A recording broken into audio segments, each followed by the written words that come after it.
네, 그저께 밤이었습니다. 강원도 강릉에서 커다란 굉음과 함께 폭발 사고가 발생을 했는데요. 그 지점은 민가로부터 700m밖에 떨어지지 않은 곳이었습니다. 주민들은 밤새 불안에 떨었는데 군은 아무런 설명이 없었고요. 7시간이 지난 뒤에야 현무2C 미사일 낙탄 사고다 이렇게 밝혔습니다. 여러 가지 점에서 논란과 또 비판을 사고 있는데요. 이분 연결해서 이 문제 좀 자세히 짚어보겠습니다. 부승찬 전 국방부 대변인 전화 연결하겠습니다. 나와 계시죠? 예, 안녕하세요. 네, 안녕하세요. 일단 네, 저는 이런 사고를 거의 본 적이 없어가지고요. 일단 저도, 낙탄이라고 하는 단어조차가 참 되게 생경한 건데, 네. 그러니까 이게 미사일을 쏘아 올렸는데 탄두하고 추진체가 분리가 돼서 전부 다 떨어진 거라면서요, 이게. 아, 예, 그렇죠. 예, 그렇게 이해하시면 될 겁니다. 근데 이제 탄두는 다행스럽게 터지지는 않았고, 그건 추, 천운이라고 보셔야죠. 예. 만약에 터졌으면 사고는 어마어마했던 거로 봐야 되는 겁니까? 아, 그렇죠. 이제 현무 미사일의 특성상, 예, 탄두 중량이 이제 500kg 정도 되는 걸로 알고 있거든요. 예, 예? 예, 그게 이제 터졌을 때는 뭐 상당한 그 파편이랑 위력 음, 때문에 상당한 피해가 있었을 것으로 그렇게 보여지는데 예. 다행히 그게 일어나지 않아서 천운이라고 보는 거죠. 그러니까 이제 추진차가 떨어지면서 이제 이게 폭발하고 이게 여기서 이제 화재가 발생했다 이런 거잖아요. 네, 그렇죠. 이제 추진제가 이제 연료를 정화시켜주는 추진제가 예, 타들어가면서 예. 네, 화재가 발생. 일단 그럼 이전부터 한번 짚어보죠. 이게 네. 지금 그 북한의 중거리 탄도미사일 발사에 대응하는 차원에서 했던 건데 이게 지금 이렇게 사고가 나버리면 도대체 이걸 어떻게 받아들여야 될지 국민의 한 사람으로서 참 깝깝하기도 한데 예. 근데 지금 현무 미사일 사고가 이번이 처음이 아니라면서요. 예, 두 차례 정도 있었고요. 이번까지 해서 이제 세 차례입니다. 근데 네. 이제 그 탄종은 음, 현무 미사일이라는 게 뭐 현무2 숫자를 넘버링을 하듯이 음, 다양합니다. 예, 그러다 보니까 뭐 2017년에 음, 현무2A 음, 사거리가 좀 짧은 거죠. 예, 이거에 대한 그 사고도 있었고요. 음, 그 다음에 2020년에도 이제 현무4, 이건 어, 탄도 중량이 상당히 큰 건데요. 예. 시험 발사 중에 한 발이 이제 그 발사 실패하는 그런 사례들이 있고 이번이 세 번째가 되겠습니다. 그럼 이게 전부 다 현무 계열이네요, 그러면? 우리 분이 보유한 지대지 미사일은요 전부 현무밖에 없습니다. 아, 현무 이름이 시리즈로 전부 해서. 현무로 돼 있습니까? 예, 그렇죠. 예, 현무 근, 시리즈고. 예, 그러면 요번 사고 같은 경우는 원인은 물론 이제 정밀 조사를 해봐야 나오는 건데 네. 어떤 걸 추정을 해볼 수 있을까요? 일단은 뭐, 이 원인이 밝혀지기도 전에 이제 음, 조사 결과가 나오지 않은 상황에서 이런 것들을 예단하기는 어렵고요. 음, 일종의 좀 하나의 원인을 꼽자면, 물론 음. 기술적인 요인도 있겠습니다만은, 인적 요인도 있지 않을까, 이런 생각을 조심스럽게 해봅니다. 인적 요인이라는 게 어떤 뜻이에요? 즉 말하자면, 이제 과거 문재인 정부에서는, 예, 아, 도발이라는 개념에 따라서 이제 실제적인 군사적 조치가 이루어졌거든요. 예, 그러니까 명확한 원칙과 기준을 가지고, 음, 이 수준에서, 그러니까 대한민국 국민의 어떤 음, 아니나, 안전이라든지, 영토에 대한, 위협, 예, 뭐, 이런 것들이 있을 때 실제적인 군사 조치를 했거든요. 예, 근데 윤석열 정부에 들어오면서 음, 군사적 도발이라는 개념과 음, 정치적 도발이라는 개념이 엄연히 구분돼 있거든요. 어, 예. 그러니까 군사적 도발이라는 거는 실제 군사적 조치가 이루어지는 걸 얘기하는 거고요. 음, 정치적 도발이라는 거는 뭐, 그 국제규범을 한다든지, 예, 또 기분이 나쁜다든지, 음, 또, 악의적인 행위를 한다든지, 이거를 다 도발로 치부하거든요. 예,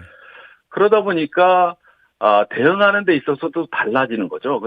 근데 이제 이전 정부에서는 제가 있을 때만 하더라도 도발이라는 개념을 군사적 도발에 국한했고 음, 그거에 맞춰서 군사적 조치들이 이루어졌는데 네, 윤석열 정부에 들어와서는 이게 완전히 어, 북한이 어떤 위협적인 행위를 할 때마다 도발로 간주해서 군사적 조치를 취하다 보니까 음. 이게 군에 대한 스트레스가 엄청나거든요, 지금도. 아, 그런, 예, 예, 예. 그러다 보니까 이런, 어, 어, 사고가 예. 났을 가능성도 면밀히 좀 살펴볼 필요가 있다. 이런 그러면 입장에서. 지금 예. 대변인님의 말씀을 좀 그러니까 해석을 하면 예를 네. 들어서 지금 이제 단거리 탄도미사일을 여러 번 쏘아 올린 적 있잖아요, 북한이. 그렇죠. 근데 예를 들어서 단거리 탄도미사일은 유엔 제재 사항이 아니기 때문에 그거는 군사적 도발로까지는 보지 않는다. 아니죠. 네. 그 탄도미사일, 단거리가 됐건 중거리가 됐건 ICBM이 됐건 음. 유엔 제재 결의 위반은요. 네. 탄도미사일 기술을 이용한 음. 미사일 발사는 전부 유엔 제재 결의 위반입니다. 그러면 군사적 도발과 정치적 도발을 어떻게 나눌 수가 있는 겁니까? 기준을? 그러니까 이제 직접적으로 음. 대한민국 국민의 위협을 가한 행위를 이제 군사적 도발, 그러니까 통합방위법상에 명시된 도발이고요. 네. 그 이외의 것들은 위협으로 간주하는 거죠. 도발과 그래서- 위협이라는 개념을 분리를 했다는 겁니까? 예. 그러면 그렇습니다. 요번에 북한이 쏘아올린 중거리 탄도미사일 발사 같은 경우는 어디에 해당이 되는 겁니까? 이거는 아무래도 우리 영해상을 통과하고 예. 그다음에 일본의 상공을 통과했지 않습니까? 네. 그러다 보니까 실제적으로 대한민국 영토에 위협을 가하는 행위지 않습니까? 그러다 보니까 이제 도발로 간주해서 문재인 정부 시절에도 IRBM이나 ICBM 발사 때는 대응 사격을 실시했었죠. 그러니까 네. 명확한 기준 하에. 그러면 요번에 대응 사격을 한 거가 문제가 아니라 그 이전 단계에서 그거는 그렇죠. 윤석열 정부 들어와서 이제 지속적으로 음. 단거리 탄도 미사일이 됐건 뭐가 됐건 지속적으로 이제 강대강 대응으로 가다 보니 이제 선택과 집중을 할 수가 없는 상황이죠. 그게- 일종의 양치기 소년이라고 봐야 될까요? 그게 결국 일선 군에 너무나 이제 스트레스 요인으로 그럼요. 작용을 그게- 해가지고 예.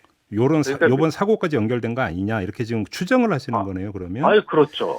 예. 알겠습니다. 그런 우려가 있고 보여지는 거죠. 알겠습니다. 그건 좀 점검을 해 보도록 하고요. 네. 또 한 가지가 지금 이 사고가 발생하고 2시간 뒤에 예. 이번에 한미 양군이 에이테킴스 미사일 4발을 쏘아 올렸거든요. 네. 이건 이 적정성은 어떻게 평가를 하세요? 실제적으로 이제 항공기 사고 같은 경우는 우리가 이제 언론을 통해서 보겠지만 항공기 사고 같은 경우는 이제 동일 기종, 동일 기종인 경우 사고가 나서 추락을 한다든지 하면 그 동일 기종에 대한 전 기종에 대한 비행 중지가 내려지거든요. 네. 물론 현무와 에이테킴스는 전혀 다른 차원의 이제 무기 체계이기 때문에 네. 현무가 사고 났다고 해서 에이테킴스를 쏴서는 안 된다. 이것도 너무 억진 것 같아요. 다만 우려스러운 거는 동일 지역에서 발사를 했다라는 거죠. 제가 지금까지 질문드린 취지도 바로 그건데요. 이게 네네. 이제 그 폭발 사고가 나면서 주민들이 이거 전쟁 터진 거 아니냐고 되게 불안에 떨고 있는데 네네. 이런 상태에서 다시 4발을 쏘아 올리니까 오히려 불안을 가중시키는 결과를 빚을 수가 있는 거잖아요. 이런 그렇죠. 세심한 고려가 전혀 없었던 거 아니냐라는 취지로 지금 질문을 드렸던 거거든요. 예, 설명도 전혀 안 됐잖아요. 예. 다음날 아침까지 설명도 전혀 안 된 상태에서 또 이제 굉음을 내면서 이제 지대지 미사일이 발사됐기 때문에 동일 지역에서 그런 것들을 행한 행위는 자체는 네. 상당히 저는 잘못됐다고 보여집니다. 이게 그래요. 다른 지역이면 관계가 없는데 예. 동일 지역에서 화염이 나고 국민들은 불안에 떨고 전쟁이 난 게 아니냐 하고 있고 그다음에 민가에서 아까 말씀드렸듯이 700m 떨어진 곳에는 탄두가 여전히 안전 조치가 돼 있는지 애매모호한 상황에서 또 에이테킴스를 사격했다라는 거는 좀 이해가 안 되는 행위가 아닌가. 이건 어떻게 보세요? 아무튼 7시간 동안 군은 어떠한 설명도 없었잖아요. 예. 이거는 분명히 그러니까 적절하지 못한 어떤 그 처신이었고 대응이었다 이렇게 평가를 해야 되는 거 맞죠? 그거는 명확하죠. 왜냐하면요. 예. 어떤 사고가 나면 이번 같은 사고가 났을 때 이전 정부에서는 어떻게 했냐면 바로 긴급 회의가 소집되고요. 네.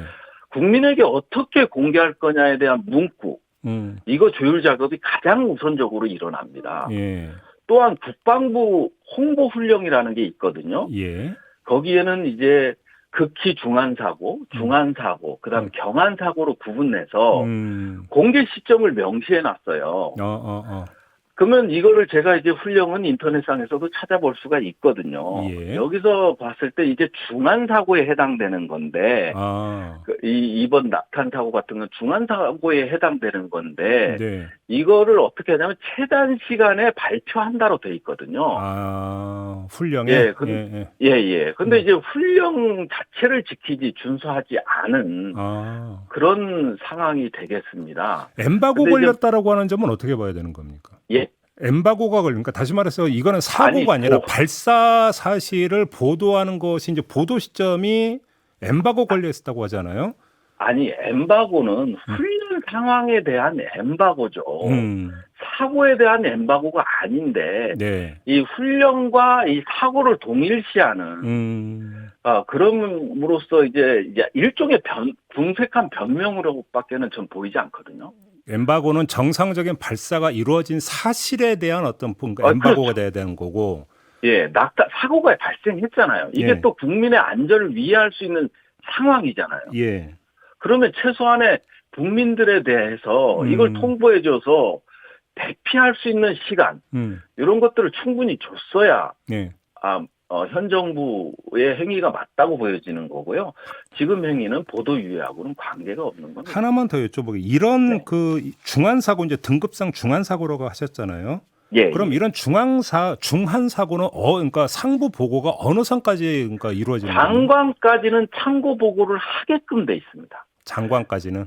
예. 예. 그래서 보고가 이미 다 백불에서도 발표했듯이 의장이나 장관께는 실시간으로 보고됐다고 했고요. 예. 아마 보고가 되면 바로 회의가 제 경험상으로는 바로 30분 안에 회의가 소집됐을 것이고요. 이거에 대한 어떻게 대응할 것인가에 대한 토의가 있었을 것입니다. 예, 그러면 이게 대통령실 국가안보실까지는 보고가 안 될 수도 있는 겁니까? 아니죠. 그거는 말도 안 되는 소리고요. 어떻게 네. 군 통수권자한테 이런 중대한 사고가 났는데 보고가 안 됩니까? 대통령실에서 그러면 보고가 그 됐다고 봐야 된다? 지휘체계가 아예 무너진 거로밖에 보여지지 않는 거죠. 아, 그래요? 네. 그래서 예. 이게 대통령실 지시에 의해서 이렇게 이제 7시간 동안 침묵으로 일관했는지 아니면 이제 국방부 차원에서 자체 판단해서 7시간 침묵으로 일관했는지 이거는 분명히 밝혀야 되고요. 네. 아마 토의 과정에서도 이 발표를 언제 해야 된다라는 의견도 저는 누군가는 제시했을 것으로 보여지는데요. 예, 이런 것들을 명확히 따져봐야겠죠. 이게 네. 그 야밤에 발생한 사고이다 보니까 혹시 그 보고하고 논의하는 과정에서 뭔가 이게 좀 잘 안 됐을 가능성은 어떻게 보세요? 그거는 군은요. 어떤 사고가 나면 주야가 없습니다. 무슨 야간이고 이런 거.